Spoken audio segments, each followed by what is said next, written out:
For all you listeners out there that are menstruating, if you cannot have all your meetings on the last day of your cycle or the first day of your cycle, meaning the last day before you get your period or the first day of your period, it's the best thing you can do because your body isn't wired at that time to be on it and articulate. It's an internal yin moment, and your whole month will go better if you just honor that. You're listening to Make Some Noise podcast, episode number 400 with guest Jen Racioppi.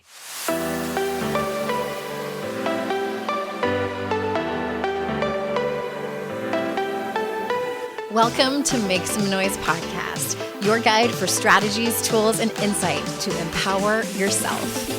I'm your host, Andrea Owen, global speaker, entrepreneur, life coach since 2007, and author of 3 books that have been translated into 18 languages and are available in 22 countries.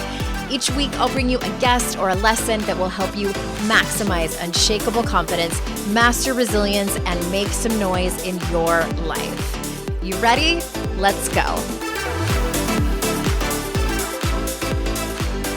Hey everyone, welcome to another episode of the podcast. I am so glad that you're here. And if you are someone who listens to this show in real time, in other words, the day that it comes out, then you're in luck because tomorrow, August 5th, Thursday, I have a free webinar that I'm doing. Haven't done one of these in a long time, and it is for anyone who has pre-ordered my new book that comes out at the end of August.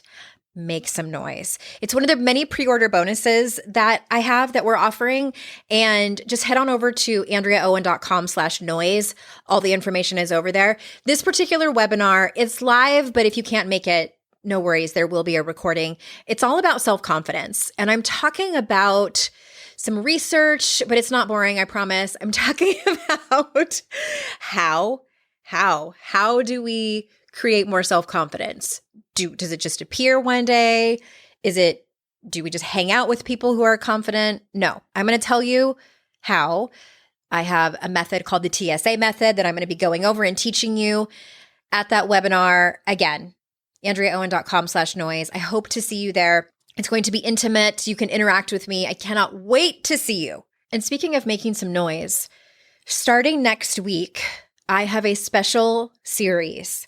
I have hand-selected 7 amazing women who I, through knowing them personally as a colleague or a friend, or just watching them online and sort of plucked them out of the online social media space, have watched them make some noise in their life in different areas. And I wanted to interview them and specifically ask, how? How do you do it? How do you take up space in the world without questioning everything? How do you get past the conditioning and socialization that we've all received as girls and women to be a certain way? How do you do that? How did you do it? I wanted to know.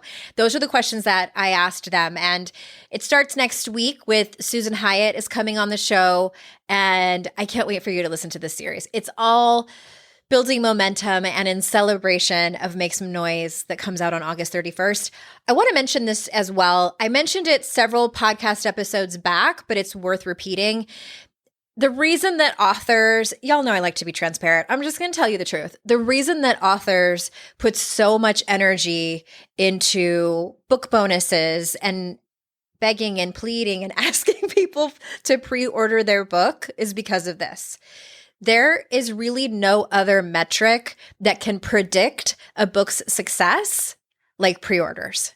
So publishers are watching that number very closely, and especially retailers are looking at that number very closely. So if I want my book to be in Target, if I want it to be in more bookstores, if I want it to be in airports, then you have to reach a certain number that very first week that the book comes out.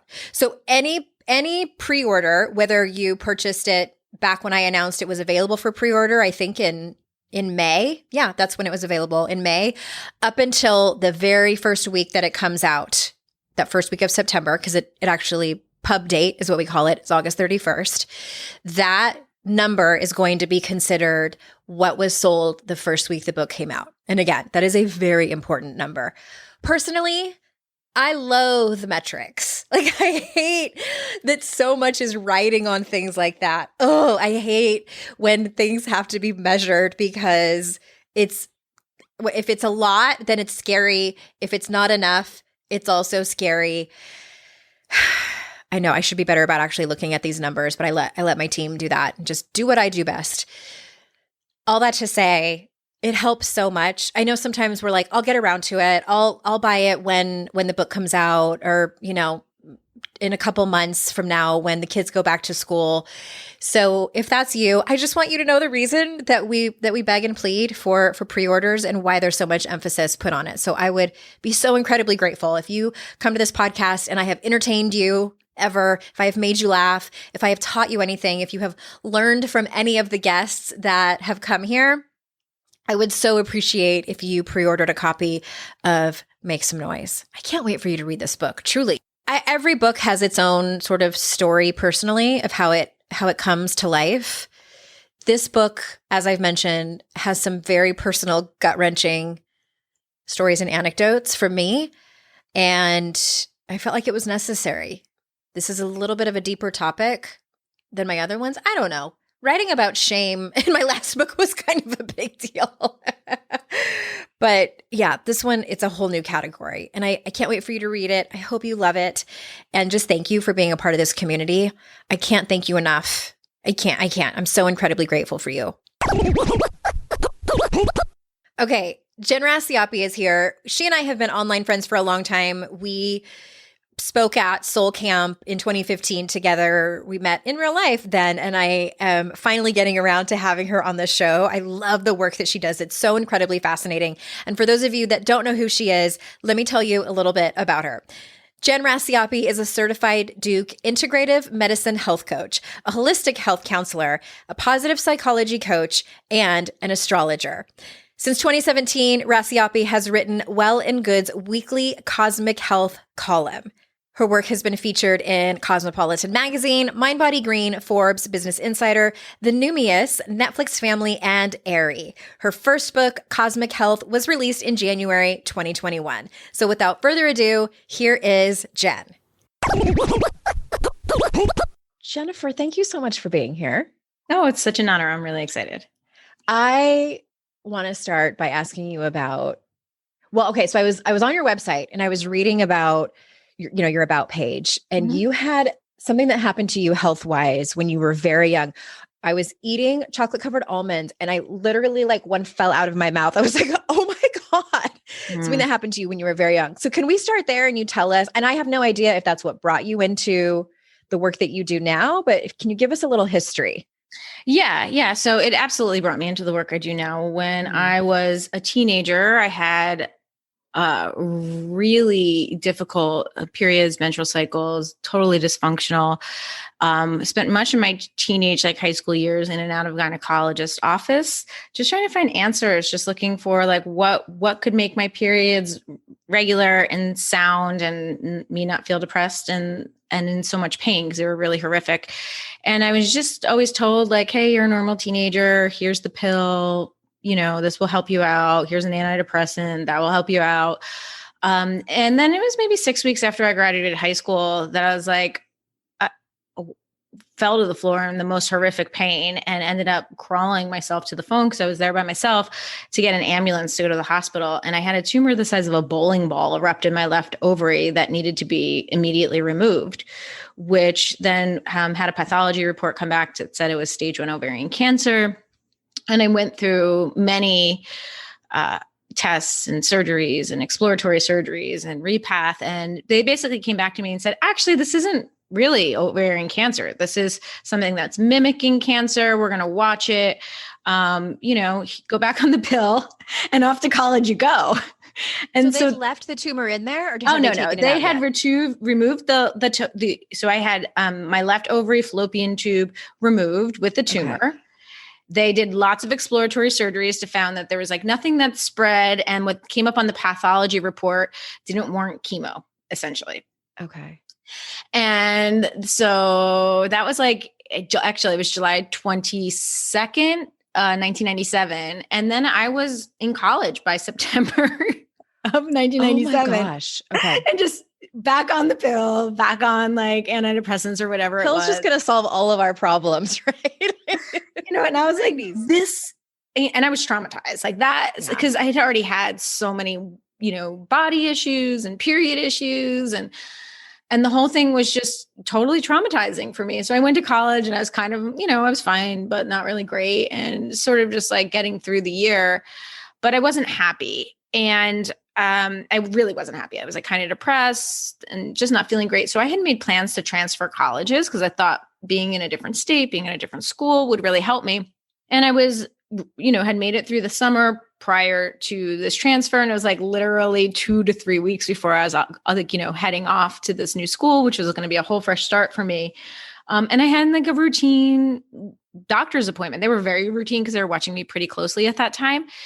And they found something suspicious, did the biopsy, sent it off. And, for me, I wasn't really expecting much because I don't know, I was at the doctor all the time with getting things probed and wands and scepters, whatever. So I was like, whatever, it's going to come back fine. And it didn't. It came back as an aggressive endometrial cancer that required immediate response and intervention. So that led to having had a radical hysterectomy in August of 1998. So you were 20 at that point. No, I think I was 19. 19. Yeah. Mm-hmm. Yeah. So I was 19 because I had the problem with the ovary and there was the potential for ovarian cancer that was just like very curious to them.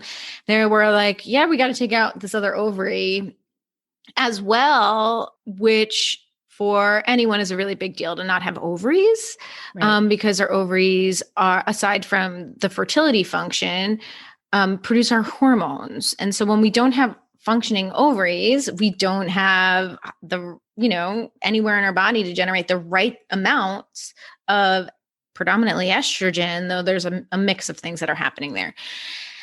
Not really prepared for that. No one really told me about it. It was more like, well, do you plan on having kids? That sort of conversation. And meanwhile, I'm a teenager, so I don't know. It was the 90s. They couldn't freeze eggs at that time. It was before egg freezing was an option. So the primary conversation with my doctors was essentially like, how do you feel about not having kids? Because you're basically going to surrender your ability to have kids, but stay alive. And I didn't really have much time to decide. And, there was a lot happening in a really short period of time, based on best opinions, et cetera. And really this fact that I wanted to live, and it seemed pretty threatening if I didn't. I had my additional ovary removed, as well as my uterus, cervix, right fallopian tube. Yeah. And they took out my appendix too, for good measure. Just for free. We're in there. Another one. Oh my gosh. So that sends you into menopause, correct? Yeah. As a teenager. Yeah. So it was what they call parachute menopause, where you just immediately land into menopause. And menopause is a thing, man. It's a thing. And it was particularly a thing for a teenager who never really actually even had a healthy, regular menstrual cycle. So after I had that surgery, things just got friggin' weird. So weird, hot flash weird, cognitive. I mean, I was disassociating. I was having a hard time reading and writing. I was having a hard time articulating thoughts. And then panic attacks set in because I couldn't keep up with my schoolwork. I couldn't socialize. And then they just kept getting weird. And I was on this like downward slope of weird for a pretty, maybe like 9 or 10 months. And I just realized that I was going to have to tear down my life and build it back up. I took a leave of absence from college. I financially emancipated myself from my family, and I moved to California to restart my life. And, it's just funny because now it's like, if I had that kind of a health crisis, I'd be Googling answers. Right. Reading, but in the 90s, that didn't exist. There were no wellness blogs. There were no wellness influencers. Social media hadn't existed. There was no community. So I just went searching for like, what the hell went wrong with my body and what is going wrong with my body now? Why can't I breathe? Why am I freaking out with like crazy sweat attacks? What is all this? Yeah. And that eventually led me to figuring out that the moon's rhythm mirrors the menstrual rhythm, and that if I could just start honoring the moon, it sounds so strange, I might be able to get a handle on this like very dysfunctional biological response to not having ovaries. Okay. Oh my gosh. I have so many questions. I don't even know which direction I want to go in, but I think I want to start with that last thing that you talked about, because, and it sounds like there were a lot of other things at play, with your family, in your personal life. It wasn't just your physical body that was really struggling. There were a lot of other issues. You were so young and moving and just your whole future gets sort of like thrown in your face, and you have to make very grown up decisions that you just probably aren't prepared for. And how in the world, did you have a divine, download? Was there a book that just fell from the sky? How do you land on that about the moon? Yeah. Did you always have an interest before, or was it brand new? Oh God, no. I mean, yeah, you have to picture me as I read horoscope books, and I was really into, what were they? They're animal cards, or tarot cards with animal pictures on it, that sort of thing. And I was curious, but really I was basically a very tomboy surfer, skater, snowboard girl who was very disconnected in all ways. So what happened was that I was just really obedient to whatever brought me joy. That was basically how I navigated that time. And I had moved to Lake Tahoe from San Diego to teach ski lessons and snowboard. So that was a good winter, it kept me occupied, gave me something to focus on. It was super fun. At that point I was 21. So, being a snowboarder and ski instructor in Lake Tahoe when you're 21, it's not really that bad of a gig. But it was the end of the season. It was actually the middle of summer, and I didn't know what I was going to do. I had to figure out college. I had all these college acceptance letters, and I just was lost. I had no idea where to go or what to do. And so I stumbled into a metaphysical bookstore, and there was a tarot reader there. And I was like, well, I guess I'll get my cards read. And she just laid it out for me. She's like, hey, here's this deal. You've been through this hell with your health. You might have something else in your life that looks like that again. As a matter of fact, it looks dire. It's this is what she says to me. I'm fuck. Oh my God. And then she's like, but there's this whole other path here for you that's really interesting. She's like, you gotta move forward with your life, find some new direction, do what you really want to do, and it's going to be okay. And I was like, well, that sounds like, are you going to sell me something now, $900, and you'll take away the bad? Where are we going with this lady? Oh my gosh. But what she threw down after that was, you have to start working with the moon. And I was just it's moon, what's become an astronaut? Yeah. I had literally no idea. And, but she said enough to me that made sense. And she said to me, she's like, I want you to just let's do another session, but I don't want you to come back until you know what you want to do. What do you want to do? Because until you know what you want, you're really just a bit lost. And I was just like, oh God. So she challenged me. And it turns out she, the story is that she basically saved my life, and she was really amazing. And I think I don't know if she's on the planet anymore because I can't find her, but she was the type of person who never went to she was in San Francisco once, and she lived on the west shore of Lake Tahoe, and this house that was who lives here, fairies. And then other than that, spent time living with the Hopi Indians, American Indians, Native Americans. She's just this person that lived her own way and was really one of the only truly spiritual people I think I've ever met in my whole life. No frills, just to the bone truth in all dimensions of her lifestyle. So psychically open, she couldn't really even be in the city. So anyway, she's like, you got to go figure out what it is you want to do. And once you figure that out, you can come back and we'll talk more. And I ended up walking across the street from that store into the Tahoe City Library. And I pulled out a book on colleges. And I just kind of opened it up, and I went to San Francisco State University, which I had already applied to and been accepted. I had a number of college acceptance. San Francisco State University was not at all on my radar. It was it wasn't at all one of my top choices. But I opened the book up, and I was went right to a creative writing program. And I was like, this is really what I want. Like, cause wrote a lot, like but I was going to school for all these complicated things and thought I was going to become a lawyer. And anyway, so there was like this like straight to the heart truth in that. I'm like, is that possible? Could I go to school and just do what I want and write?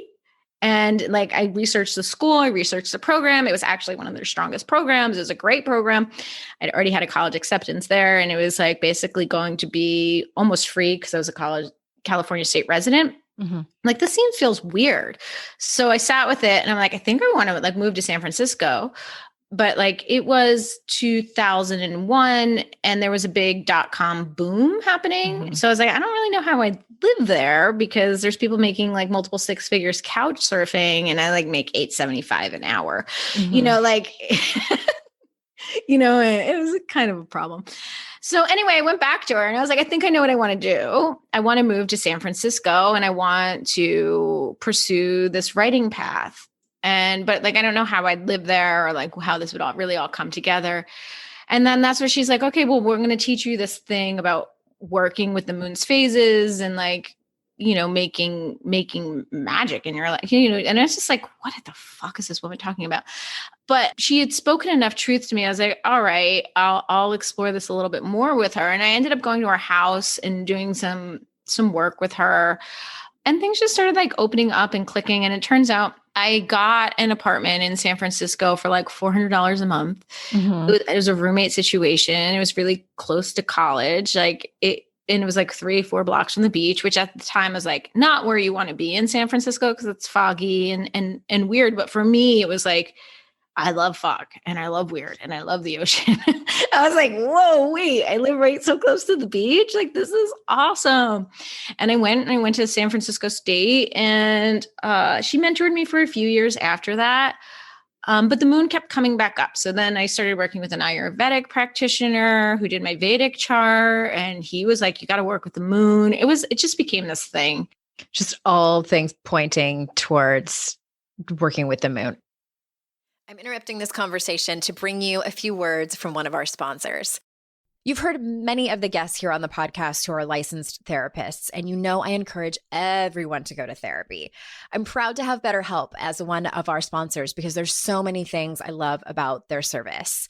When you sign up for BetterHelp, they'll assess your needs and match you with your own licensed professional therapist. You'll get timely and thoughtful responses, plus you can schedule weekly video or phone sessions. It's more affordable than traditional offline counseling, and financial aid is available. Their licensed professional counselors specialize in things like depression, stress, anxiety, relationships, sleeping, trauma, anger, family conflicts, LGBT matters, grief, self-esteem, and their service is available for clients worldwide. I want you to start living a happier and more fulfilling life today. As a listener, you'll get 10% off your first month by visiting our sponsor at betterhelp.com/kickass.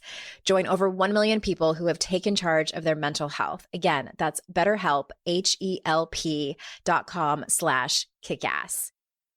And thank you so much for supporting our sponsors because that in turn supports this show. Well, in 2001, that was 20 years ago. And I think now people are a little bit more open to the topic, but I feel like back then, people might have looked at you like you had two heads. Like, what are you going to yoga about? Was weird back then. Right. Mm-hmm. Yes. I remember because you also teach about circadian, what is it called? Circadian method or rhythm? Circadian rhythms. Thank you. You can tell this is not my wheelhouse, but I'm fascinated by it.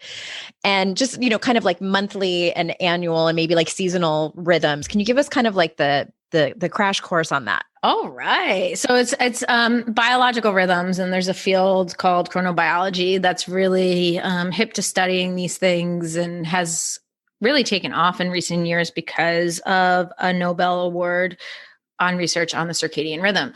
But the circadian rhythm is our 24-hour rhythm. And it's like we wake up in the morning and our melatonin decreases, our cortisol rises, we get some energy, and then in the evening, things reverse and we wind down, right? Like essentially that's the most basic bottom line, almost elementary description of what the circadian rhythm is. When we synchronize with light dark cycles, it works best.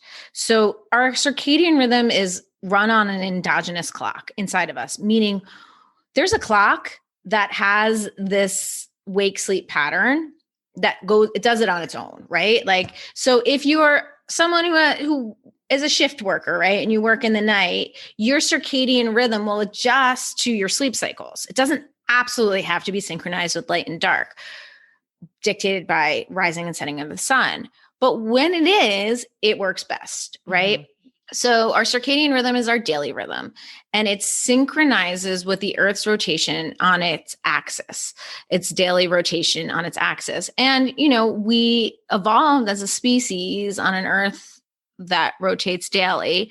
And so our adaptations have formed in response to these basic geophysical cycles that guide Earth, right? We have them in our biology. So that's one of our cycles. We have another cycle called the circadian rhythm, which is when we think about what the Earth is doing every day, it's rotating, but it's also orbiting the sun. Mm-hmm.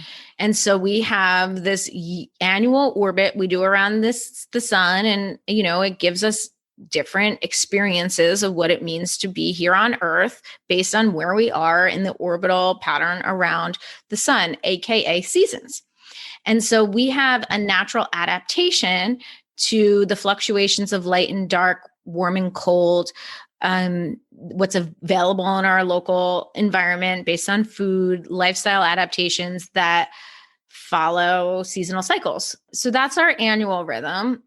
But there's one more rhythm, and this is the rhythm I really needed to heal because I, obviously had my whole gynecological situation blow up.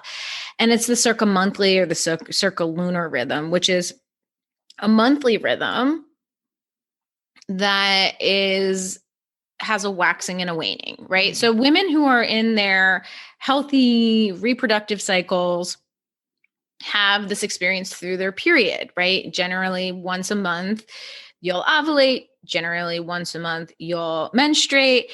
And then there's a follicular phase, which is the period between menstruation and ovulation, where your hormones are preparing for your body to potentially get pregnant. And then there's the luteal phase between ovulation and your period on the backside. Whereas if you don't get pregnant, your body sheds the uterine lining, gets ready to shed the uterine lining, and restart the whole cycle again.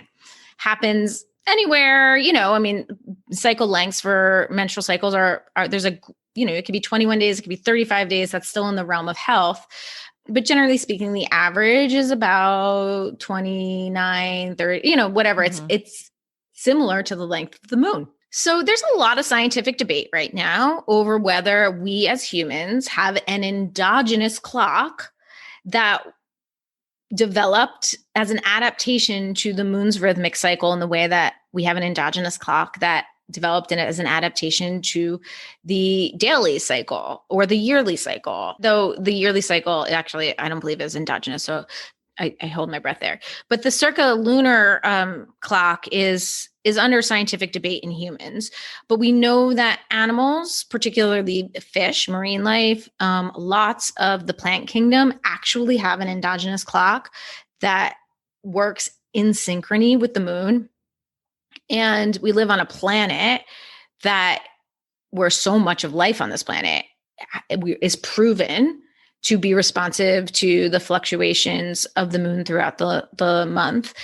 And so based on my own work, which is synchronizing my life to the phases of the moon in absence of a period, and having taught this to thousands and thousands of people over the years, I'm pretty friggin' convinced that whether we have an endogenous clock or not, it doesn't friggin' matter, because we do.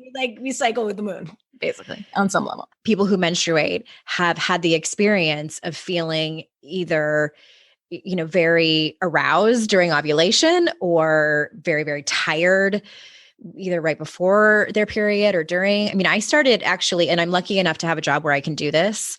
I recently started blocking off time in my calendar when I know that my period is coming, because as a 45-year-old woman, I get so tired the first and second day of my period. I can barely it happened because I had 4 of these interviews in a day, and it was the first day of my period one month. And I was like, never again. I can't even stay awake, and it's not fair to my guests. And so I started blocking it out on my calendar. So I have the experience where, yes, it matters. And Oh, yeah. it just makes sense. Yeah. For all you listeners out there that are menstruating, if you cannot have all your meetings on the last day of your cycle or the first day of your cycle, meaning the last day before you get your period or the first day of your period, it's the best thing you can do because your body isn't wired at that time to be on it and articulate. It's an internal yin moment, and your whole month will go better if you just honor that. Yeah, I believe it. What are the kind of struggles that people come to you with when they want to work with you? Like, what in the world is somebody typing into Google where they come across Jennifer Racioppi's name and your website and are like, I need to work with her? I rank really high in SEO for like moon rituals, moon ritual magic, that sort of thing. So people come to me like, because they're like, what's this moon thing? It's really caught trend. Honestly, I don't know if people really Google me to find me like in a professional capacity. Maybe they do. I think that they Google me and they're like, what is this? And then they stick around and then they get my content, or they find me on Instagram and then they're like, I'd be interested in working with her. What is she up to? I think that they find me and then they hang out for a while and then they develop a connection to me and they want to work with me. I also have been doing this professionally. I think I went like fully into this in like 2012 as like a profession. Obviously I'd studied and practiced and taught. I've been teaching this since 2001. Like basically I got San Francisco State and I was like, all right, I learned this thing. And like, if you're my friend, you're going to learn it too, and then from there, it's just snowballed. My business has been sold out based on word of mouth recommendations. So I don't know. I'm not that great at business. But I'm great at moon cycles. But I am a business coach. But I mean, in my own business, like it's just like, I just kind of have, I've been at full capacity since day one. And I don't know what I did to make that happen or how it sustains itself other than it just does. Yeah. I bet that tarot card reader lady would know. Tell us about rituals, and you say that that's an important part of cosmic health. Tell us about that. I mean, we all have rituals, right? Like we brush our teeth, coffee in the morning, walks or talks with friends. And so we only have so much willpower. We actually don't have much willpower at all. And once we use it up, it's like gone. And so the idea of rituals and rhythmic living is this idea that we entrain ourselves into a habit or a routine that then serves us, right? And so it's like entrainment. And once we entrain ourselves to things, it takes no willpower to do it because we brush our teeth. Like when I fall asleep on the couch and don't brush my teeth, that's weird. Yeah.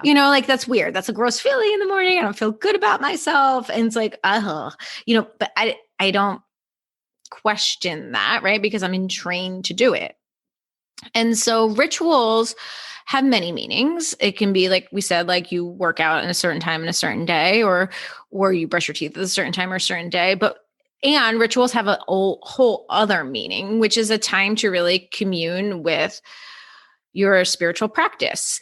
We can entrain that too, right? So the rituals I teach are about honoring the moon's phases and life cycles via the seasons, the monthly rhythms via the moon. Obviously, I've gone really deep into astrology. It has become the essence of my existence.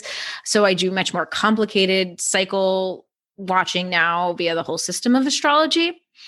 But if we can entrain ourselves to honor the cycles within the month with a spiritual practice that grounds us in our spiritual intuitive knowing and our desire, it becomes a hell of a lot easier to awaken consistently the part of ourselves that has a little bit more mystical inclination and do things our way. So your book is Cosmic Health. And is it for someone like people of our audience who might be more just curious about these topics and the phases and astrology and things like that? I'm super proud of the book. I'm super pumped on the book. I spent a lot of time writing it, obviously.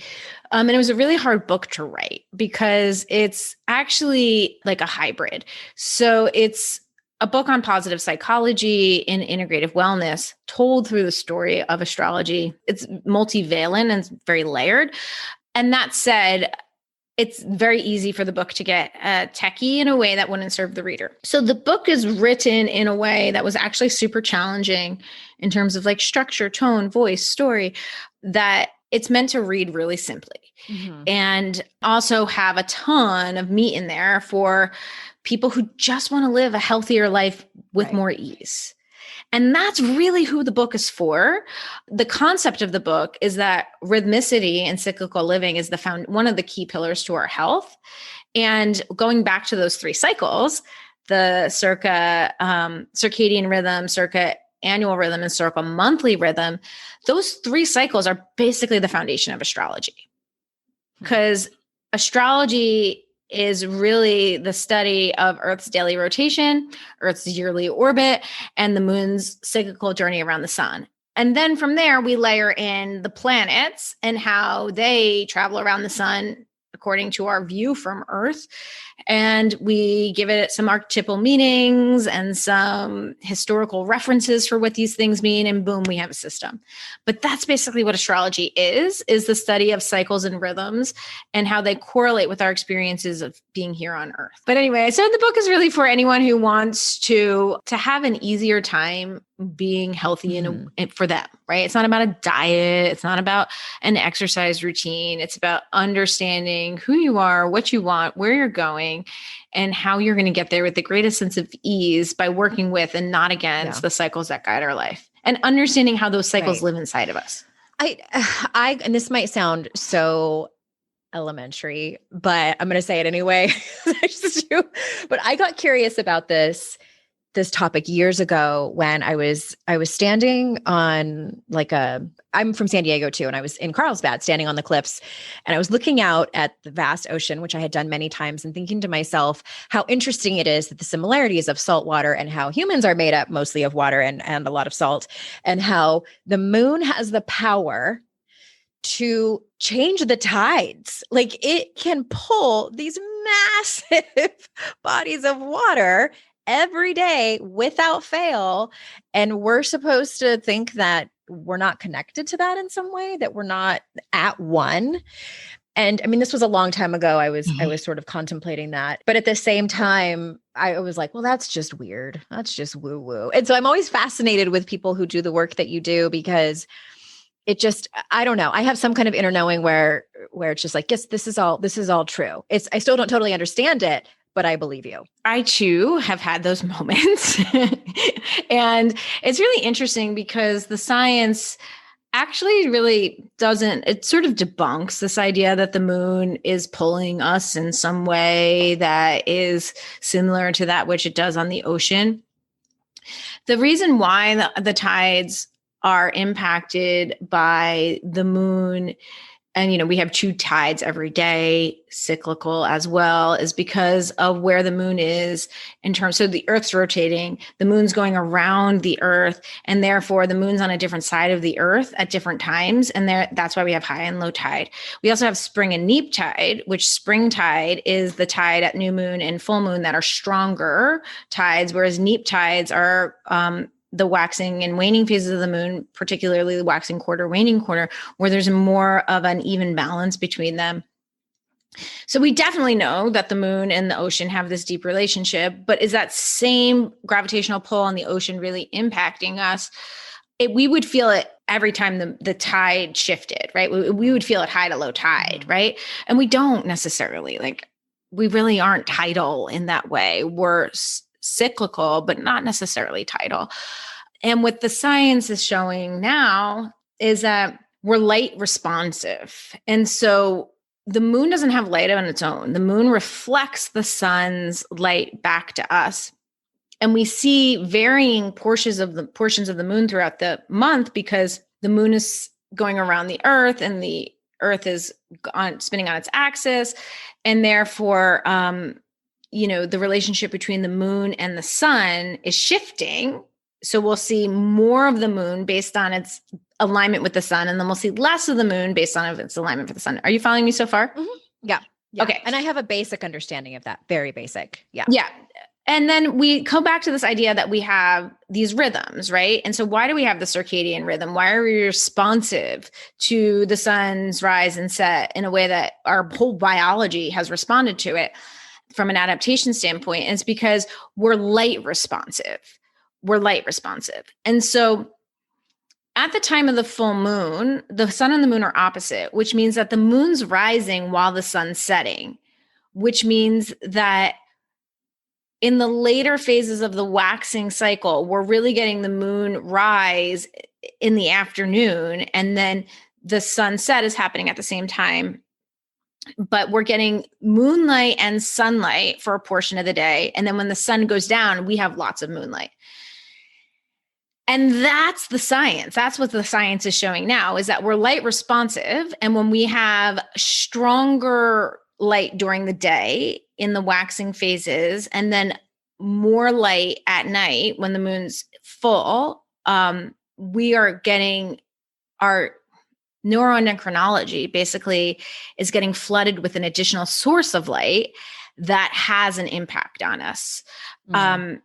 And again, this is sort of nascent, and to the point of your work, the reason why we don't have really good science on this is because the moon has such deep entrenchments with the divine feminine, witchcraft, aspects of feminine power that have not only been demonized, but completely removed from anything that has, a science-based backing in terms of something of interest. So biology has mostly been men, mostly been white men, and studying the moon validates witchcraft, essentially. I mean, I'm making a jump there, right? Yeah. And so we don't really have enough science on it at the end of the day.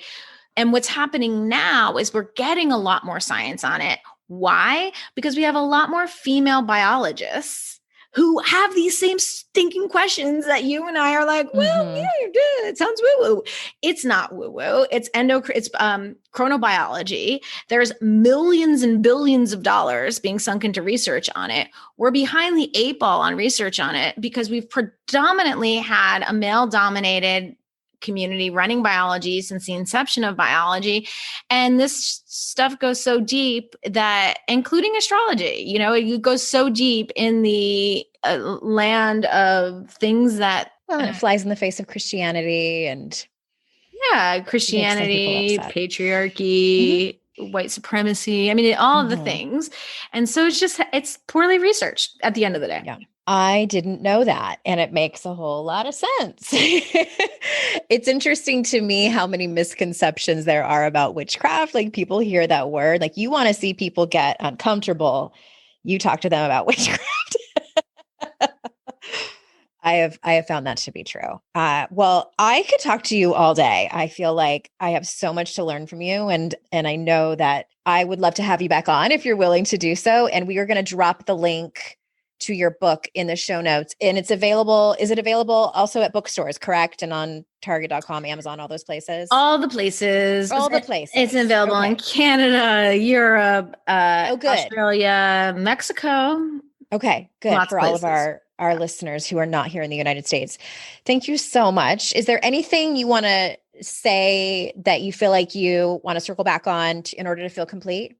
Yeah, I mean, the only thing I'll say is that, going back to the story of the woman giving me the tarot reading and like telling me like follow my passion was like a key to health, I just want to highlight and exclamate that point is like, it actually is a really important part of our health. And so, it may feel like this thing that's like secondary, but I just want to land it on like centering your pleasure and centering your purpose at the center of your health is essentially what I've learned is like the most foundational thing you can do for yourself.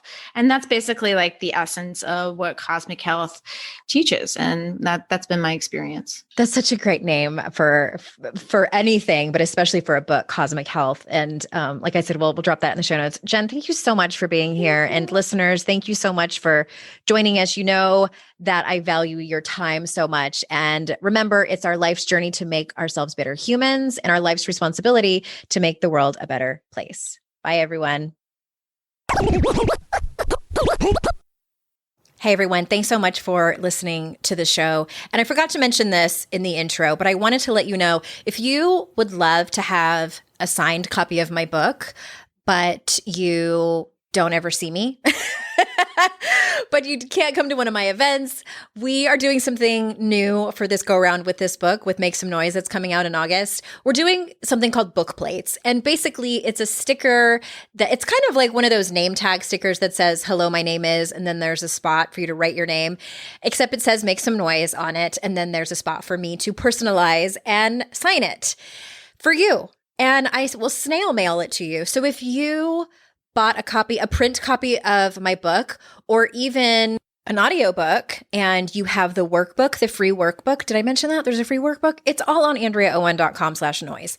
If you printed out the workbook and you want that to be signed by me and personalized to you, same link, AndreaOwen.com/noise. There's a spot for you to fill out your mailing address, and I will sign a book plate for you and put your name on it and say a quick little prayer for you and how you can make some noise in your life. And it's just all these gifts. I just want you to have the world. Honestly, those of you that come to this show, I'm like, what can I do to make it more exciting? How can I make personal development more exciting for you and have you know that I am in your corner, that I am cheering for you, and that I want nothing more for you to be the hero of your own life and for you to make some noise. Sending you so much love. Big consensual hugs and kisses to you. And I will see you next week for our series of Make Some Noise.